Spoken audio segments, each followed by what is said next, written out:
because you get constant pressure on it all the time, and it feeds, right? It self-feeds. So for that, you have to feed it by hand. But it'll come, It springs right back.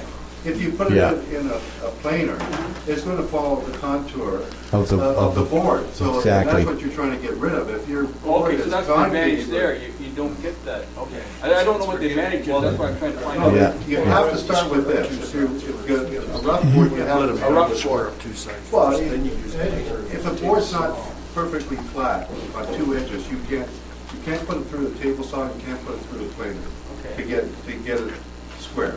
All right. Right. You have to start with Okay, I didn't know that, that's why I was asking the Yeah. question. The planer, if your board is off, if it's narrow at one end and thick at the other, if you put it through a planer, it'll just keep doing that. It'll just keep going Yeah. through and making it narrow at the front and narrow at the back, Okay. because it just follows the board. This sets up the flat side, so that when you put it through Well- a planer, you're going to take off what you're supposed to. You have to square 2 sides of your board before you put it through the planer. Yeah. So then to Roy's point, you probably should use the table saw to cut out that little bit as opposed to the joiner, in Yeah. my mind. And Otto here is asking, what if you have like an 11-inch wide board? Well, this is only got an 8-inch capacity.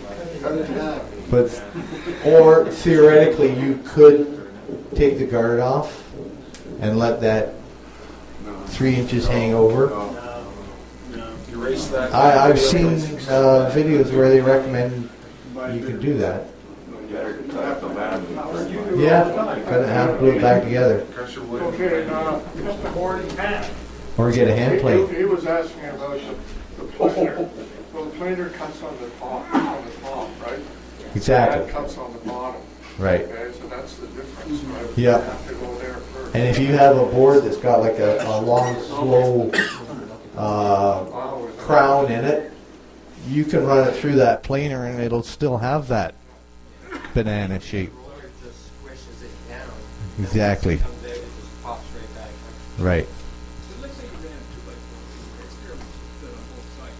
Would you use the planer or would you use the joiner? But it works. Yes. Have Okay, so you look at Yeah. it straight, then could you use the planer versus the joiner? If you wanted it real straight, yeah, I'd use the joiner first. Okay, gotcha. What idea? Wayne.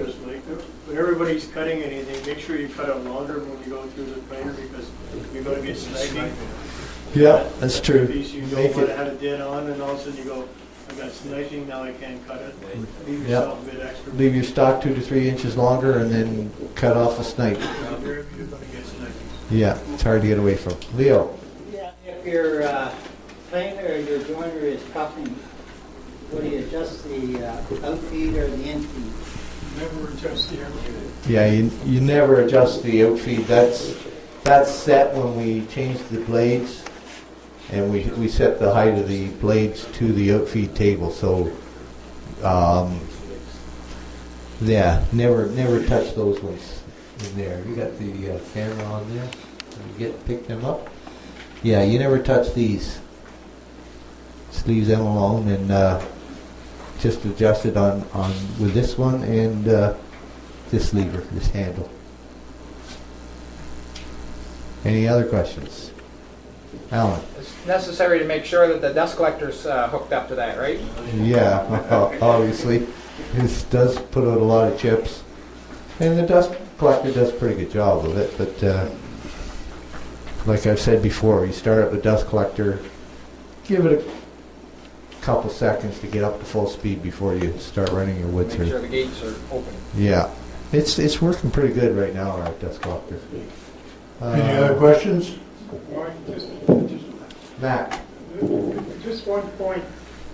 There is a direction that the wood should go through. Yes, I missed that You want one. to talk about that? Grain direction. Yes.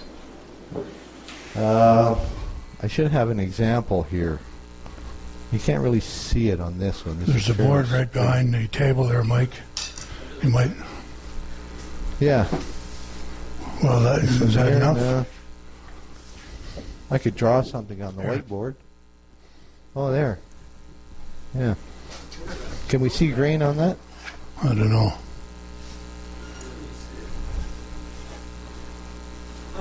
You can see it better on the edge. That's what I'm looking for. And Not much there. No, it's hard to tell on this one. Oh, here.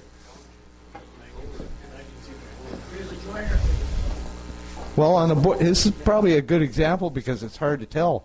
On this one here, the best way to tell would be to feel it, and you'll feel one way is rougher than the other. You can, and if you look closely, you can see the way the fibers are laying. So this one, that's petting the dog the proper way, right? So, yeah, I would feed that board through that way. The grain is pointing this way, because if you go the other way, You know this? and the grain's pointing that way, Yeah. then your Mike, blades are going to catch Mike? on the grain and tear it. do you want to draw it on the board? Yeah, I could try. I'm not a very good I'll drawer. get you. What color do you want? Doodles. Blue. Yeah, blue's good. How about purple?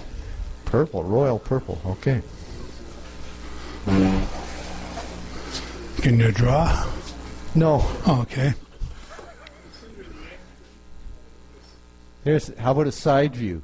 Yeah, Like that? yeah, that, yes. Okay, and then grain is something like that. And then usually it goes like that, doesn't it? And in that case, what do? Take very light passes. But ideally, you'd want if it was all running that way, forget I was being smart there, but actually that happens a lot. Sure. You know? Thanks. There. But in most cases, your grain So- would not be that sharp, would it? It would be more in the, Yeah. kind Yeah. of long. Yeah. And you can see that when you look at the wood. Yeah. Yeah, especially after the first pass. It's rough right now, so it's hard to see, but if you did one pass and then check it, you'll see it much more clearly. And then when you turn the board around, you have to turn the board around to get the same direction On the opposite. on the other side. Exactly, right. You'd have to flip it 180 degrees that way and do, Yes. so it would be that way on this side. And we do not take a lighter cut when you flip it over and do the other way? But you wouldn't flip it the other way because you're just going to do one side on here and then you're going to run through the jointer. But when you run it through the jointer, you want to pay attention to your grain direction as well. Same thing. Same thing, yeah. Yeah. Wayne, Durham, in the area here, I think it's over on Champlain. Is it George Brown and the college there? yeah. Yeah, they run. No, not George Brown, Durham College. Durham College. They run. You'll see it in the local paper, the magazine that comes out for night courses. Yeah, They have a cabinet maker's course, 1 and 2 and whatever. yeah, They're really good. They teach you all about the machine, how to set the machines up and everything. yeah. In the first one, and they're really worth their money. I took it years ago on the cabinet making, took a couple courses, and what you learn there is phenomenal. You learn every machine. And, it's worth the money if you got a night free once a week. I think it is for about 12 weeks. You make a blanket box the first year, the second year you make cabinets or something. Yeah. It's really worth the money. Did everybody hear what Wayne was saying? Wayne, Yes. how much was it? It was cheap, because you had to pay for the wood. I think it's like $200 or $300 or something. Yeah. I can't remember. I don't know what it is now, but it really is an excellent course. It's over 400 right now. It's over 400 now. Yeah. Well, still. It's still good. because Yeah. You can I make mean- whatever you want there. Yeah. Yeah, how much was Perth? That's pretty pricey, isn't it? Yeah, it's 900. Yeah, so. And plus you have to pay for accommodations for a week. Yeah. So, yeah, it gets pretty pricey. Any other questions? All right. Okay, if not, thanks, Mike. You're welcome.